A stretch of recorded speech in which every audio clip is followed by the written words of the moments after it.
Thank you for listening to Mormon Sex Info. This episode is an archived episode and is only now becoming publicly available. Mormon Sex Info relies on contributions. To contribute, please visit mormonsex.info. And now, please enjoy this episode.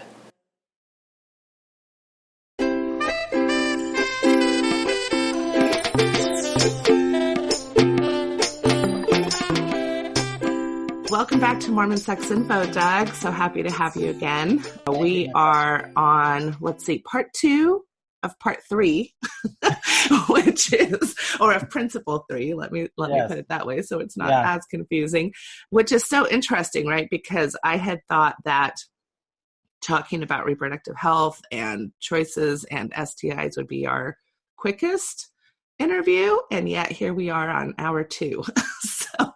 So I guess it wasn't. So which actually I'm really glad, because it's lovely when we can complicate things that seem so simple, or that we seem to simplify in our culture, when really there's quite a lot to talk about. So welcome back to the show. Glad to have you. Thank you. It's good to be here. And excited to talk about STIs. Is that an appropriate thing to say? I don't know. Is that excited to talk about STIs? I don't know. How about we'll call it a sexual health phrase, because sexual health is the combination between safety and pleasure. So we're here to talk excited to talk about sexual health. How about that? Right. Yes. Right. That's right. And this is not going to be discussion like you might expect from Planned Parenthood, because I actually plan to have them on as well to have that type of a discussion. So I think this is going to be more about how do we talk about these types of issues with partners, and how do we think through them ourselves individually and things of that nature. Is that a fair way to start off? Yes, I am so glad to hear you say that, because I really was going to say I am not an expert in the virology and the infections and treatment and what it all means. And so I was hoping that if that was your goal, that wasn't going to be really my area. There's people who have studied this and are experts. Yeah. I really agree with you. I think what I can sort of speak to is the difficulty people have in having these conversations. Right. And what are the consequences of avoiding discussions about one's relationship with a sexually transmitted infection? All right. So let's dive into that, because I think that because we're doing that, I'm not going to be as savvy as how to frame this conversation. So I'm probably going to ask you to share with me some of the points that you want to cover today, and then pretty much go from there and ask you questions as we go. Well, I think I just said, to me, one of the key languaging of sexually transmitted infections. And I'm going to include HIV within this kind of rubric, even though HIV has its own world nonetheless. What I like to invite people to think about is, what is my relationship with any of the sexually transmitted infections? And what I mean by relationship is there's only 3 relationships you can have with a sexually transmitted infection. You know for sure you don't have that particular infection. You know for sure you do have that particular infection, or you don't know. And most people who are in the I don't know category is where the transmission of sexually transmitted infections occurs, is people who just aren't aware, who do not know if they have this infection. Do you have any statistics that you are aware of as far as how many people may fall into that category? Or again, is that a better question? I think it's a much better question for Planned Parenthood. Okay. There's people who do demographics and all that kind of stuff, yeah. My understanding is it's quite high. So to your point, though, even though this seems very simple, again, you're in one of those 3 categories, it's obviously not very simple to think through the ideas of going to go get tested, or how to do that, or maybe the fears associated with that, or the denial associated with that. I mean, what do you think are some of the issues that go into people being especially in that 3rd category where they don't know? I think in some ways what you just said is part of the obstacle. The minute somebody might think of the fact that they don't know their relationship with HIV or STI, the assumption is that they would go and get tested. And I don't think that's the starting point. Some people may be paradoxically at ease with not knowing their relationship with a sexually transmitted infection. It might be more disturbing for them to know. There may be severe consequences for them to know. They could be in danger if they're in a domestic violence situation in a home, or if their life could be in danger if it became known that they had sex with somebody outside of their relationship. These are real dangers for some people, and a sexually transmitted infection is evidence that somebody has not kept a sexual agreement in their relationship. And so there's a lot of motivations to not know one's relationship with a sexually transmitted infection. And so I think one way to think about it is when people don't know their relationship with an STI or don't have any routine medical procedures to understand their relationship with an STI, it might be really important to think about what are their life circumstances, some safety concerns to get tested positive for gonorrhea. Well, and I would assume this is a big issue for adolescents and young adults in the sense of having access or not wanting parents to know, not even being very educated themselves. I mean, it's one thing to go to your public school sex ed class, right? And they talk briefly about these things, but it's a whole other thing to ask for a ride or be afraid that it's going to show up on your insurance or... Right. So now you have the second, I think, issue, Natasha, that I think is so essential for understanding why people stay in the I don't know category. And that's that they're unaware of the boundaries of medical privacy, what the laws of the state are. We don't empower youth to know absolutely what their rights are to go and receive a test. They may not even know where the free testing places are. They may be difficult to find. They may have had an experience with a physician where somebody was shaming or judgmental towards them. They may have had a friend who had a bad story about going to getting STI tested because they were 16 and they just happened to walk into the office and, oh my gosh, there's the person who sits 3 pews in front of them at church and they happen to be the receptionist. They never knew that. Right. Right. Because it is an admission in the sense that you're being sexually active. I mean, that's number one. And it's worse. You're being sexually active and you're not being a good person sexually active. That's another barrier with STIs. The link or the merger of having a sexually transmitted infection is so fused with not being a good person. And do you say not being a good person just because you're being sexual and not married, or you're saying not being a good person because you're being sexual and not having quote unquote safe sex, or a combination of a lot of things? Yeah, I think it's a combination of a lot of things. I think, sexually transmitted infections have a long history of being associated with the kind of shame and stigma associated with non-marital sex, non-monogamous sex. And so whatever judgments people have about sex outside of marital bonds will emerge in a kind of raw, unfiltered way when somebody has a sexually transmitted infection. People can be kind of cruel. Right. And now these are just all the reasons why somebody wants to stay, I don't know. Right. Right. Then there could be more and more reasons, right? But I think what we don't do is we don't explore the context in which somebody doesn't know first before we talk about testing. Yeah, and I think there's something quite human about wanting to stay in denial or not facing discomfort, right? Or like you're saying, even severe consequences, or even be, giving up when you don't have access to certain information or even services, especially for those in rural areas and things of that nature. I think about that a lot. And that's coming up a lot too with the religious freedom type of arguments we're having in this country where, if providers don't want to provide certain services due to their religious beliefs, it's becoming harder in some states for people to even access services even when they are available. Yeah. So yeah, all of that. So I like to just remind people who might be listening that the motives and the situation why somebody would not want to know or would, as you said, stay in denial or just not want to face the fact that they may be engaging activity that puts them at risk for an STI, or they might actually have one.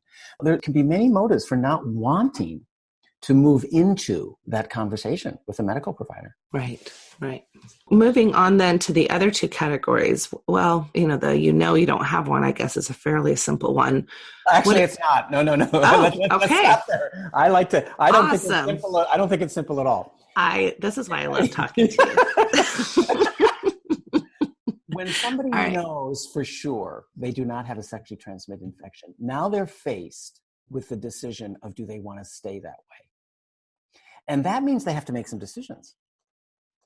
If you went and got tested, you probably went and got tested because you thought maybe you were concerned you had engaged in some activity that could have put you at risk for a sexually transmitted infection. Good for you. You finally faced your fears. You went and got tested.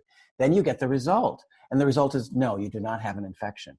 Well, that still means you have a question in front of you because you went and got tested because you thought possibly you had an STI. That means there's something about your sexual life, something about the way in which you're conducting your sexual activity with partners that you're either in doubt or concerned, or may actually in reality put you at risk to become infected. And so you still are faced with, in a negative test, you're still faced with, what was I doing? What do I need to reevaluate? Who can I talk to about that? Where can I get the real information? What decisions did I make possibly that led me to be here, even though I didn't get infected? So a positive test result still requires a kind of honest evaluation. And I find once somebody gets a test and they're negative, where do people talk about this? Do they even tell anybody they had a test and leave and go, woohoo, I'm good? Where do people have these conversations? And I'm even thinking, as you're talking about that, if you're positive that you do not have a sexually transmitted infection, I would even put people in that category that are in monogamous relationships, have been their whole lives. Let's say they've just had their married partner, for example, and they're pretty confident that they don't have one. And yet every year in my office comes in every now and then people who have received an STI from a supposedly monogamous partner. So even if you're not stepping out of bounds or acting in risky ways, that doesn't necessarily mean that you're not in danger. I guess the only way to not have one is to not be sexually active at all with anybody, but you're not in control of your supposedly monogamous partner. But let's speak from a sexual health perspective in that one. Sexual health is about balancing safety and pleasure, not ensuring no harm in order to have pleasure. That's not sexual health. There's no such thing as having sexual pleasure free from any kinds of consequences that one might not want to have. That's not reality. So in other words, not being so rigid in your ability to weigh risk that you wouldn't take any risk at all is what you're saying. And then lose out on pleasure. Right. Right. I mean, sex is about pleasure. Right. Yeah, I don't mean to freak everybody out and start looking at their husband or wife like, what have you been doing? But just that reality, right? That does happen to some people. I don't think it's a very high statistic. I would assume it's not, but it does happen. Mm-hmm. This is, again, I think I would really encourage you to maybe have somebody who does virology and epidemiology and really get a storyline here from the actual infection data, which tells its own story. Not the story I'm the person to say, but I think it does tell a story. Just one example, we know that youth who are in care of the state's foster care or in out-of-home placement with family members, they've been removed from their homes for whatever reason, foster youth, are enormously higher percentage for sexually transmitted infections. One study in California looked at foster youth in Los Angeles County, and they were 3 to 14 times greater, more likely to acquire a sexually transmitted infection than non-foster youth. So the situations, the context that people are in, how much freedom do they feel they have to make choices in their sexual interactions? Are they engaged in sexual activity where exploitation, the sexual health principle exploitation, where exploitation might be a major kind of component of the sexual relationship, where somebody's in a position of power, somebody's in a lower position of power, somebody's exploiting them in order to gain access to sex. Those are all circumstances that are more likely for a sexually transmitted infection as well. So you can see how when somebody gets crossing one sexual health principle, violating, let's say, the exploitation one, or not being honest, or even non-consent, obviously, any of those violations can lead to the consequence of a sexually transmitted infection. Right. Yep. So let's talk about then the third category, those who do know that they have. This is the difference between, just so listeners are aware, there's a very big difference between what we mean by sexually transmitted infections. One is bacteria infections and one is viruses. So it's sort of like when you go to the doctor, do you have a cold or do you have the flu? Right? If you got the flu, you got a virus. If you've got a cold, you've got a bacteria. This is how STIs work as well. Some STIs are bacteria, which can be treated with penicillin, and some STIs are viruses. And once you get that virus in your body, we can't remove it. It's there forever. The rest of it's in your body permanently. And herpes is a pretty simple, simplistic herpes where a lot of people have that even just as lip sores or things of that nature. That's like a simple example of something that you'll probably have that you will have the rest of your life. Yeah, right. Once you acquire these viruses, they're going to be with you the rest of your life. This is, I think, the biggest issue around people who know they're living with an STI. Let's go to bacteria first. If somebody has a bacterial sexually transmitted infection, it can all be treated with antibiotics. There are some strains now of gonorrhea that they were a little concerned that are not responding to almost all the antibiotics except one. Again, this would be something to talk with some specialists about. But I think the bigger issue is when somebody has a bacterial sexually transmitted infection, the biggest issue is disclosure. Do I tell somebody who is a partner that I have this infection? How do I, if I'm in a committed relationship, how do I withhold from sexual activity until the infection is gone? And what do I say to the person I'm in a sexual relationship with? It just goes on and on and on. All the issues of how honest, how open, how transparent do I want to be with people who might be affected by the fact that I'm living with a sexually transmitted infection, a bacterial infection. And that becomes a big issue. Now, and it varies from state to state what disclosure laws are as far as reporting as well. When you get a sexually transmitted infection, partner notification, they may want to ask you about previous sexual partners. And of course, then we have another sexual health principle. Am I going to be honest with medical people about this? So once you know you have a bacterial infection, this whole county medical system moves in and is very interested in the fact that this infection's out there and they want to track it. They want to be able to sort of stem the tide by doing notification of other people. This is public health. But from a sexual health perspective, it's about honesty. So when somebody knows, then they're faced with how honest and transparent do I want to be? That's the bacterial one. That's temporary. The viral, that issue of disclosure is with you the rest of your life. Mm-hmm. That's the big, big shift in life when one acquires a virus as a sexually transmitted infection. Then it's something you now have, and you have a relationship with this virus the rest of your life. Mm-hmm. That's the way I like to put it. Not that I'm infected or I'm living, I have it or whatever. It's that I now have to bring this with me. It's part of me, and it's a relationship I need to have and figure out how to live with the rest of my life. And that takes time. That takes a lot of time. What are some suggestions that you have around how people manage that from a more healthy perspective versus those who don't? I think, first of all, people have to kind of grieve the loss of the body they had before this infection. It's hard to kind of really accept that. I've talked to some people years ago when HIV was a much more fatal kind of potential illness. I knew people that when they were told they were HIV positive, they didn't tell a soul. They walked out of that doctor's office where they found out they were positive and didn't tell somebody for 10 years. That was it. And they didn't tell anybody for 10 years. People can react to this news in quite a lot of different ways. It is an ending of a kind of relationship with one's body and a beginning of a new relationship. It's not tragic per se, but it's a change. And these things happen. You go through life, you're going to get dings and things happen, and one of them is you acquire viruses going through life. Now, how do I go forward with this? I think getting good information from a doctor who you trust and can be really honest with about, okay, now what does this mean? How do I live with this virus? Getting good information is just absolutely important. And getting good information from a resource that's reputable. So if somebody were to be in a medical office and find out they've been infected with a viral STI, one of the things I would ask before leaving that testing, before you leave the testing, is look at the person and say, give me your top 3 sources of information you think I should read about this virus online. Yeah. On their phone, right? Mm-hmm. Get this from the medical person. Don't get it from your friend. Don't get it from your therapist. Don't get it, look at that public health nurse or doctor or whatever and just say, give me your top 3. Yeah. Because I think anytime you're living with a virus that you're going to have to kind of live with for the rest of your life and adjust to, one of the things that's really important is to choose resource you will go to for your information and just stick with it. There's so much now on the internet. You can get lost. So what I really advise people to do is pick your sources and stick with them. If it's a good source, pretty much most of what we know about STIs, we already know. This isn't an area of enormous mystery.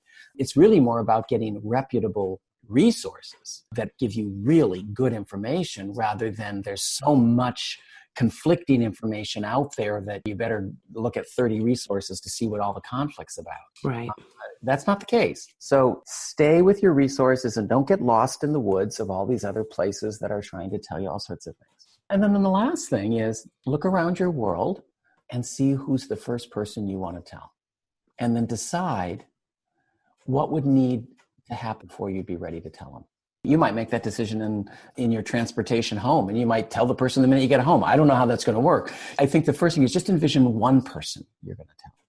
Not everybody, not your next sex partner, not the world, not, oh my God, how am I ever going to get married? I mean, you just, you can just become overwhelmed.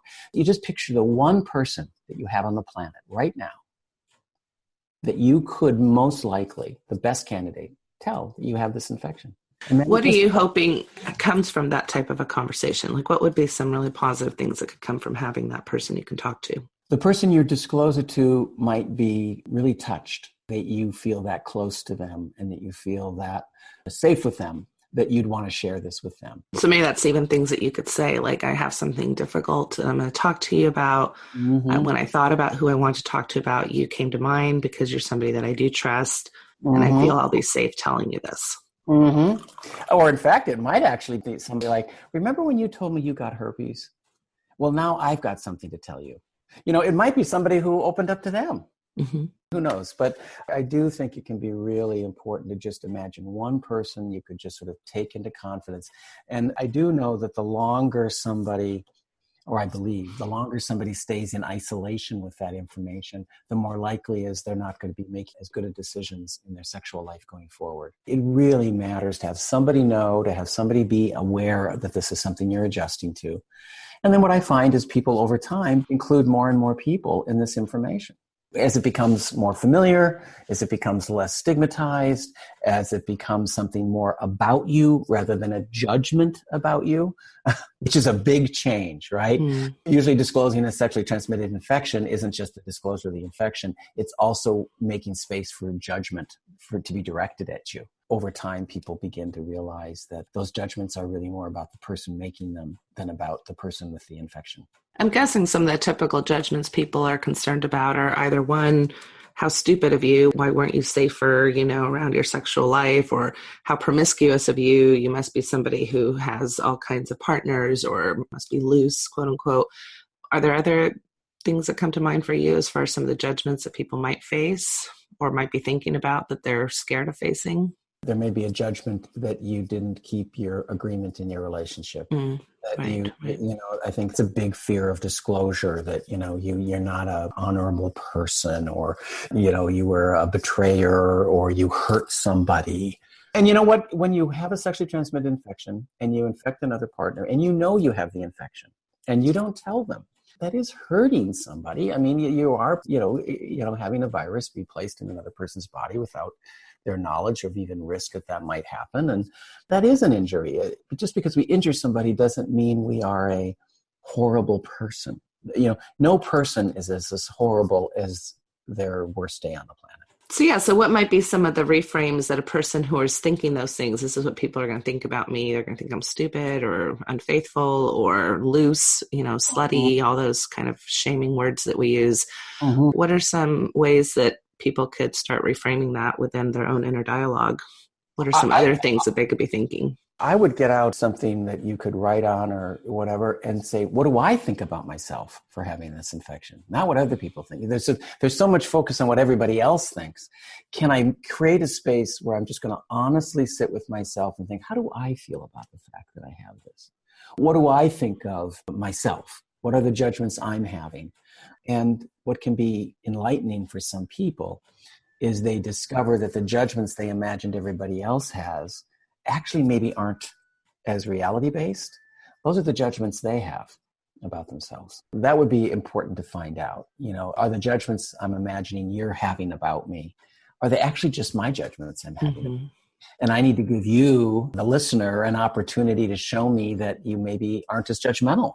Mm-hmm. As I think you are, because I'm thinking you're the one that's judgmental when really it's me.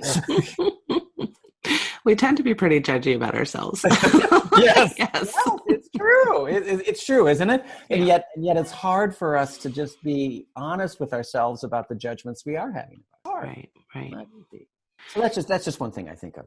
Yeah. Anything else as far as once you have those wonderful self-shaming thoughts down on the paper as far as what to do with them from there? Well, then I would ask myself, do I actually think they're true? Do I really think these thoughts are true?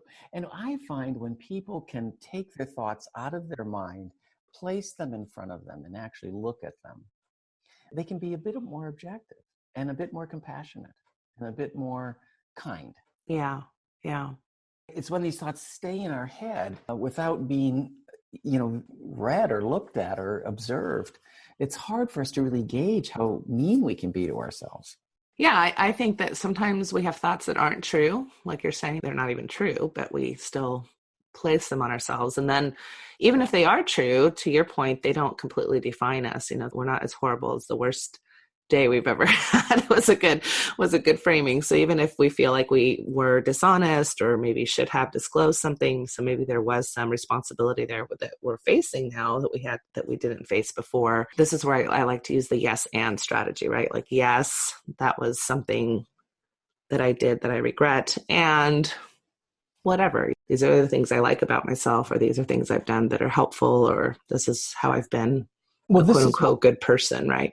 Yeah, here's how I would maybe think about the and from a sexual health perspective. Yes, I did this. And when I look over these 6 principles of sexual health, which one is the one I want to focus on now to improve my sexual health? Yeah, that's really great. There's something I need to be a little bit more honest about in my sexual interactions that maybe I haven't been. Was there a way in which I was engaging with people who were willing to exploit me in their sexual interactions? And maybe I need to look at that. And, what is that about my getting involved with people who are willing to exploit me to the degree they were? What values did I compromise in these sexual situations? Do I really still believe these values? An example of a value is maybe some people are involved in having sex with one-time partners. They don't necessarily have any interest in anything other than in having an enjoyable pleasure interaction one time with a sex partner. And there may be some values that they have to think about in these interactions. Maybe they decide that, the next time I'm having this kind of one-time sexual interaction for pleasure, maybe I'll see if there's other ways I can have pleasure that don't put me at such risk for a transmission of the virus. I just need to kind of, really think that through before I go back into these pleasure zones. Yeah. So these are the ways you can kind of think about the sexual health principles as a way to respond to and adjust to the new relationship with your body. I've noticed you using STI, obviously, instead of STD, as most of us have in the sexual field. We've moved to that language. Do you want to speak just really briefly about what that decision was about from moving from disease to infection? Right. Because I do think that falls into your positive sexual health type of framing. I agree. I'm dating myself here, but I grew up in the area of STDs. So when I first, in 8th grade health class, I can still remember the slide. It was literally the first time I saw an adult male penis in an image in my entire life. Wow. We're sitting in 8th grade health class. The instructor was also our gym instructor. And us guys are sitting in the classroom, and on the projector, they show a medical kind of picture of a man's penis with a chancre on it. And he was what's a chancre? A chancre is an eruption on a skin. Oh, okay. Happens from a syphilis infection. And this is the first image you ever see of an adult penis? Oh, my Lanta. On a picture. I'd seen penises before in person, right. But I'd never been in a room. There's like 30 guys. We're all the same age, and we're sitting and looking at a slide projector. And there we are, 30 guys looking at an adult male penis together. It was almost surreal. Right. Meanwhile, all the teacher's talking about is a chancre and syphilis. And all I can think about is, oh my God, we're all looking at a penis together. We're all looking at a sick penis together. We're all looking at a sick penis together, right?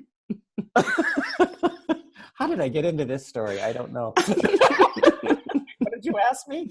But that's the story I went to. No, how did we go from STDs to STIs as far as our language is concerned? Yes. Thank you. So you took me back to my memories. So there we are. It was called sexually transmitted diseases. Well, they began to realize how public health people and everybody that was actually not a correct term, because most people didn't actually have the infection long enough, particularly since antibiotics were invented. Since antibiotics, really became available now to treat these infections, they weren't moving to the disease state like they always had throughout history. People had STDs because we didn't know we had sexually transmitted infections in the 1800s. Mm-hmm. You learned you had a sexually transmitted disease when the virus or the bacteria moved into the actual disease state. So now that we have antibiotics and we can interrupt these infections, now we're actually more focused on the fact that we have these infections that need to be treated rather than we have a disease that is now in full disease state. Right. So the language needed to be moved. We actually now, most people acquire sexually transmitted infections that can be treated or have to be diagnosed and worked with, but they don't typically move to the full untreated diseased state.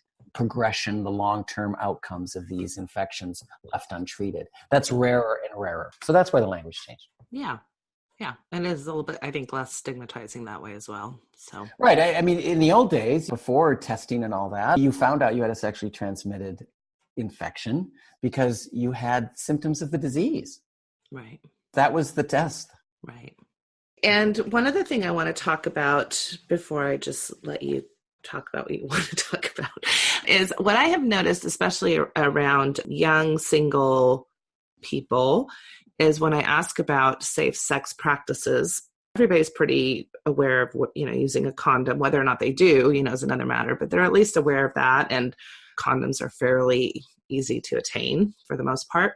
What I don't see a lot of as far as the practice is safe sex practices with other ways that we know we can acquire STIs, which typically would be oral sex. So even anal sex, I feel like most people are understanding that they probably should be wearing a condom. And even when I've gone to look for oral sex types of safe sex, like oral sex condoms, is that what they call them? Or very difficult to find. I went to the local sex shop, for example, and they had, I think, like 2 left out of all of the products that they sell in there. And I could not find them at all, like at Walmart, Target, where you go to the contraception aisle and they have all the different types of regular, penis condoms. So any thoughts about all of that? Like, here's a way. Yeah, there's a couple of things you said. I want to go. Okay. First of all, I think the reason oral sex condoms aren't going to be found in a drugstore is because condoms are in drugstores for contraception, not pleasure. An oral sex condom is for pleasure, not contraception. Interesting. The minute any of these items move into more the pleasure motive for why they exist as a safety issue rather than a contraception issue, that's when you get into controversy. And that's when you get into all of our judgments and puritanical history in America around the issue of pleasure and sex. So rather than use the language of safe sex, because I think it's actually, we found not as helpful of a term because it makes the pleasure invisible. When you emphasize safe sex, it's as if, well, where's the pleasure? Mm-hmm. It's not a balanced conversation. Feels more clinical, maybe. Right. It's like all I'm going to think about in this sexual interaction is safety, not how I balance the safety with pleasure. Yeah, and that sounds super hot. Yeah, right. That's right. So I think part of the reason the safe sex narrative has not been as effective, it's marginalized pleasure, which is a central part of many people's sexual lives and why they're enjoying and wanting to be involved in sex. We have to have languaging that says, we know in these situations that you're going to be struggling with balancing your desires for pleasure with your interest in being safe. And you're trying to balance these while in the middle of a sexual interaction. This is reality. This is what people are trying to do. Right. And the latex barrier, the condom for STIs and for HIV, is an effective barrier. It really works. The dilemma is it conflicts with pleasure for some people. Mm-hmm. We don't help people navigate that because we don't talk about the pleasure component. And so people are kind of on their own. I'm involved in an intervention in San Antonio, Texas, where we're looking at changing HIV testing interactions in an actual, HIV testing procedure to move from a lab-focused blood test to a sexual health conversation. That getting tested for HIV is an opportunity for a 30-minute sexual health conversation, and you just happen to get your blood drawn. And know what your relationship with HIV is. And then we're developing a 6-session course that people can have in different settings where they're going to get this information.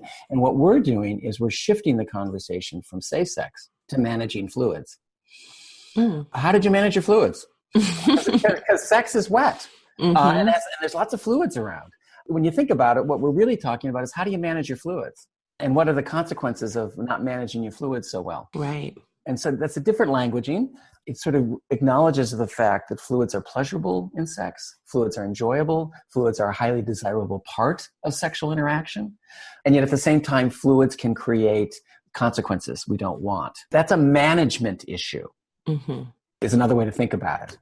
Yeah, I like it. I like it. So back to the question then, and you answered one of them is obviously we don't focus on pleasure. So that's why some of these products maybe wouldn't be available at a drugstore, at a local drugstore, right? Because drugstores we don't have a sexual contraception, not right. the sexual pleasure. We put the sexual pleasure aisles at adult bookstores. Isn't that interesting? Right. We put safety in one spot and we put pleasure in another store, and we don't put them together. Right. Yeah.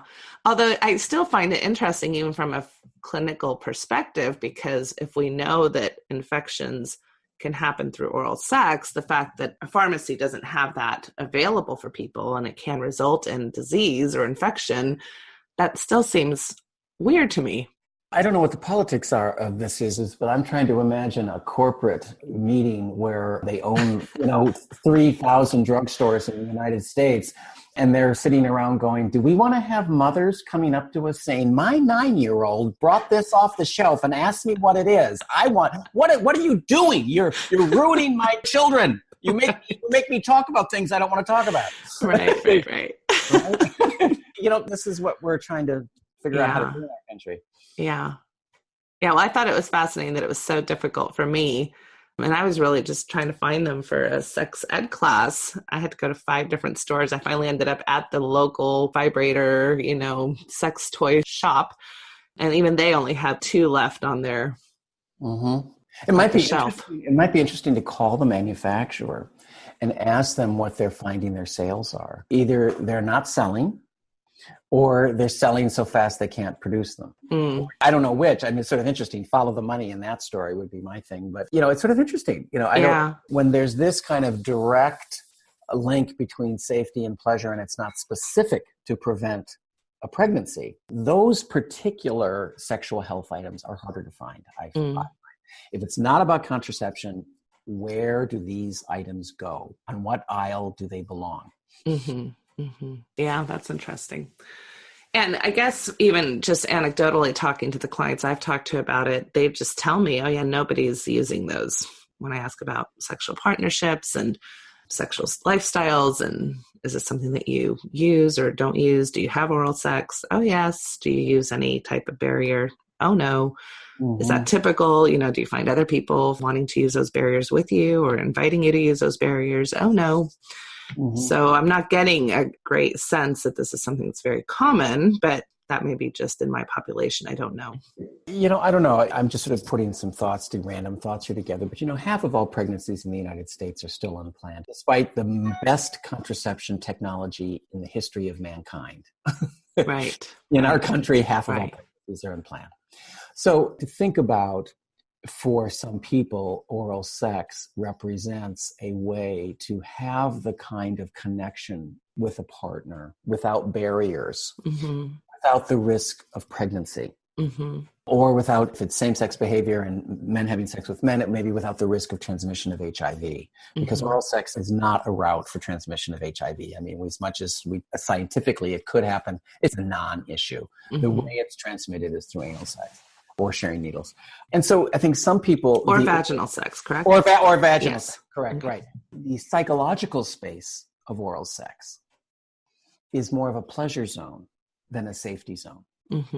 And so what you're seeing is you're tipping the scales where people are going to be more interested in the pleasure of that sexual activity than they are going to be thinking about the safety, because that's a space they can enter where they get to focus more on pleasure. Whereas in intercourse, vaginal or anal, there's consequences that enter into, that are inhibitors in the sexual activity and have to be balanced with the pleasure.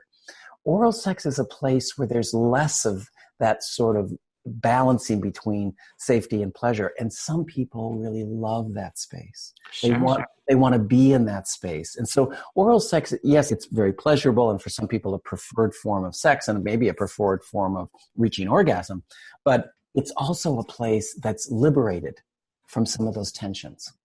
of reproduction consequences and STI or HIV transmission that is far more likely when you're involved in intercourse. Mm-hmm, mm-hmm. Sort of like the stresses and the tensions and the distress of all these negative sexual health consequences for some people, it's fatiguing. And that where do I get to experience the pleasure of sex? And so I think if there's places where people can have some compassion for these very real human needs. And then what if we were to move then to, let's say, masturbation or a sexual activity that doesn't involve fluid exchange? And then we have anti-masturbation messages, right? And so where's the zone where you get to really focus on sexual pleasure without all of these onerous other sides of the conversation coming in? And I think oral sex is a sweet spot for many people. Mm-hmm, mm-hmm.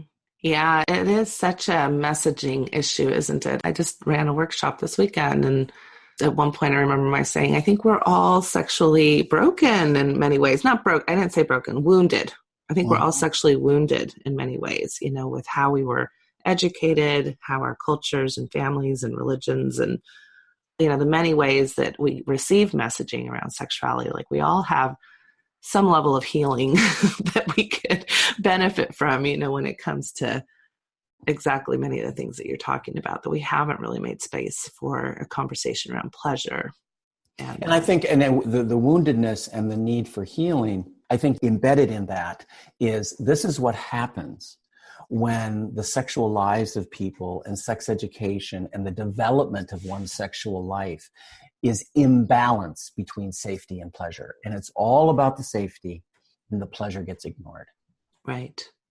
And yet, pleasure is such a central narrative of all sexual activity.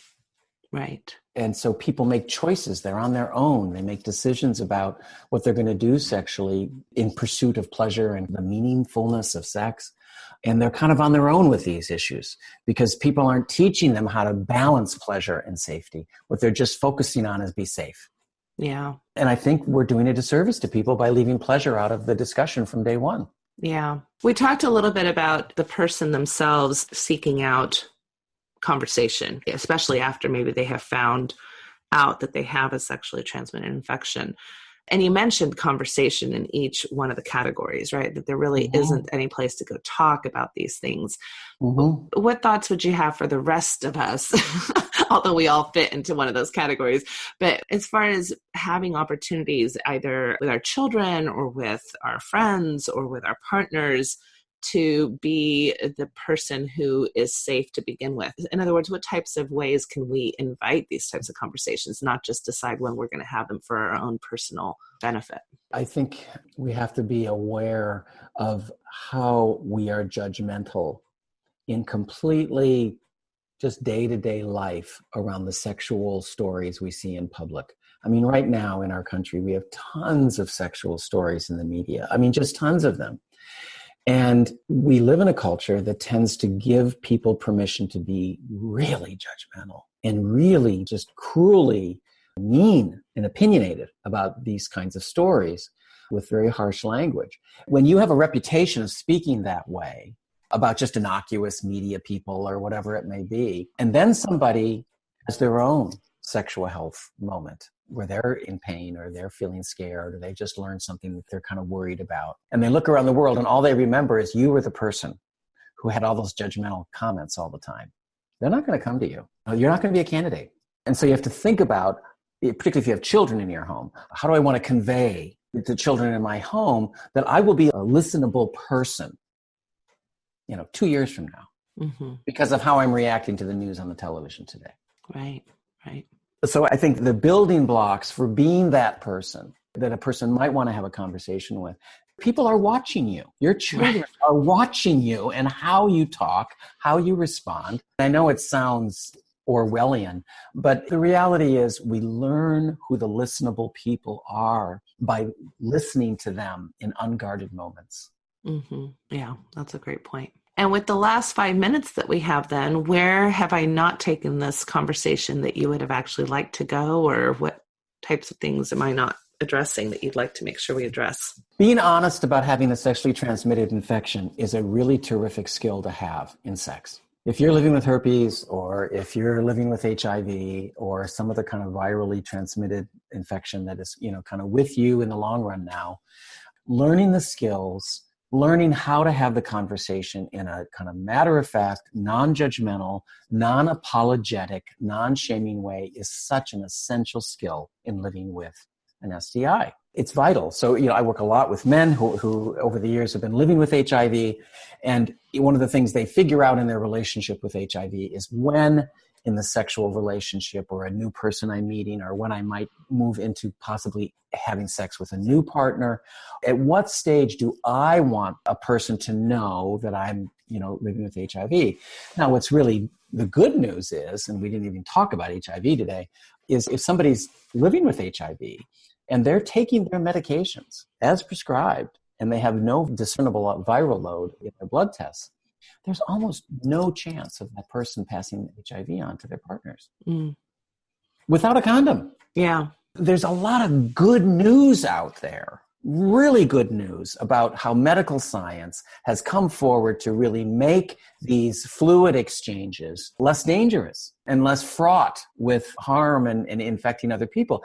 This medical science has really helped these interactions. But people still are kind of faced with this existential question: when do I let the person know I'm living with this virus? Mm-hmm. Mm-hmm. This is another just developmental question people have to live with when they're living with a virus, is they have to kind of figure that out for themselves. Mm-hmm. It's a values question. That's an existential question. It's about honesty. So these are personal values you have to kind of sort out, rather than there's some arbitrary correct way to live with these viruses. Right.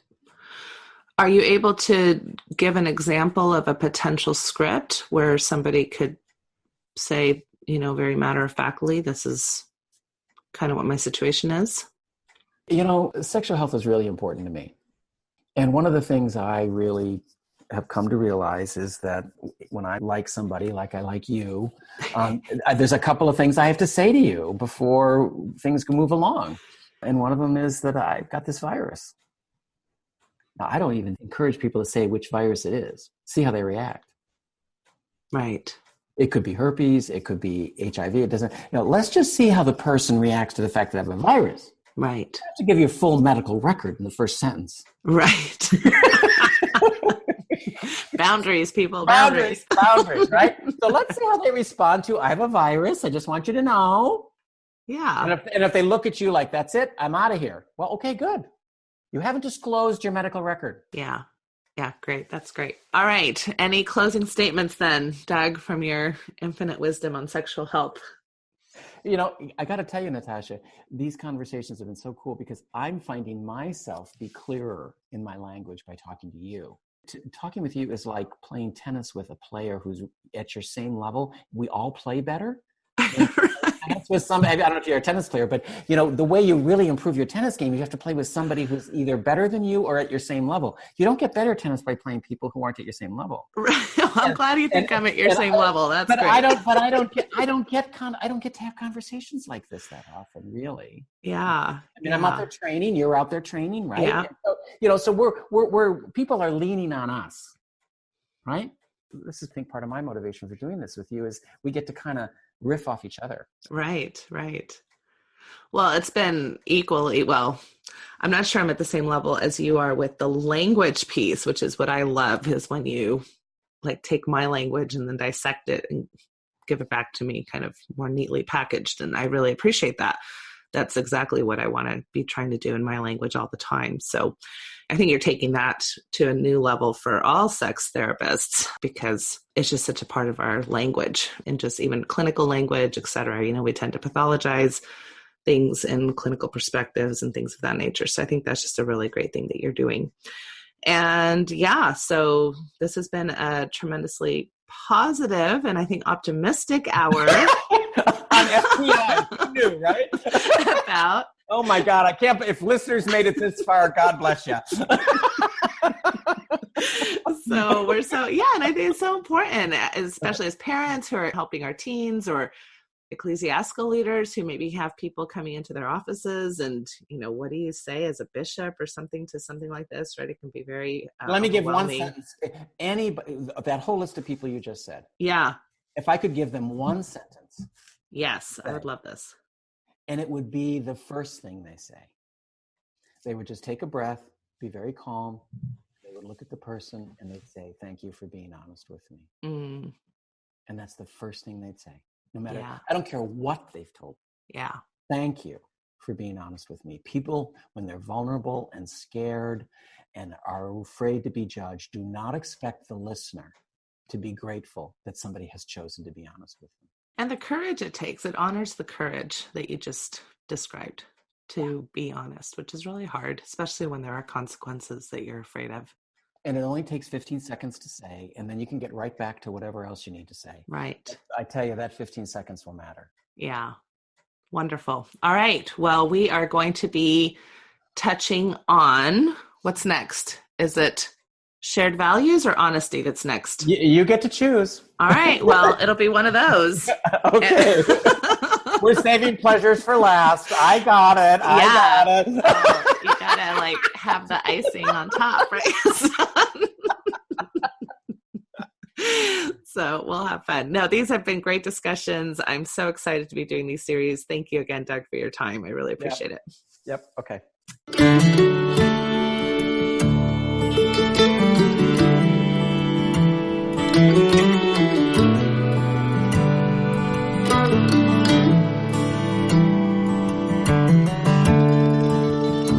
We took the long road home, turned minutes into miles, and as the evening traveled on, the sunset bathed your smile. We stopped beneath the desert stars, wrapped in each other's arms.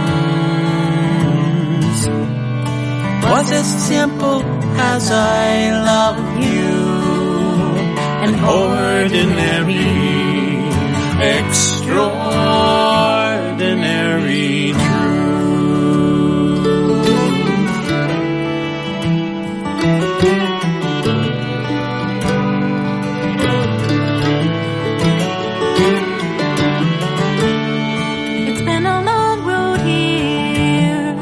A trail with tears, pain and sorrow too. But through every storm we traveled on, like lovers do. And if sometimes we fell apart,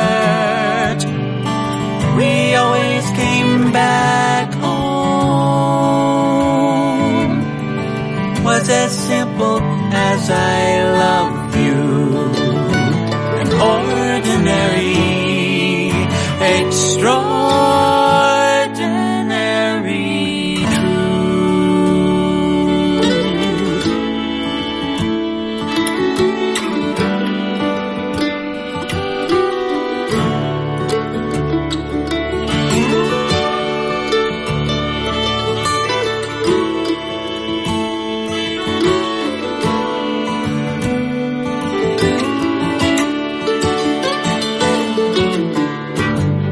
Some people say love is blind and forever is too long. But I see your eyes in every sunrise. Can't imagine life alone.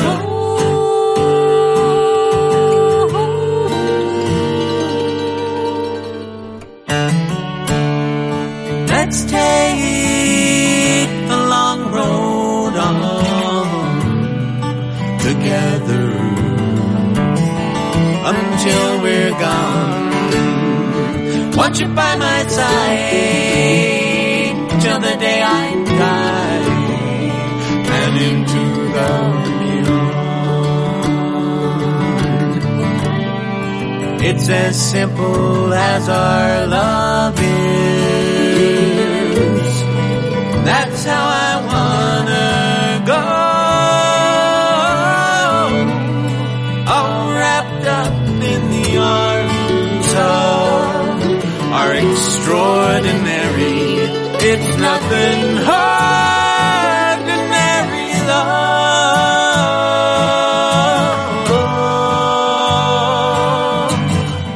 Ordinary.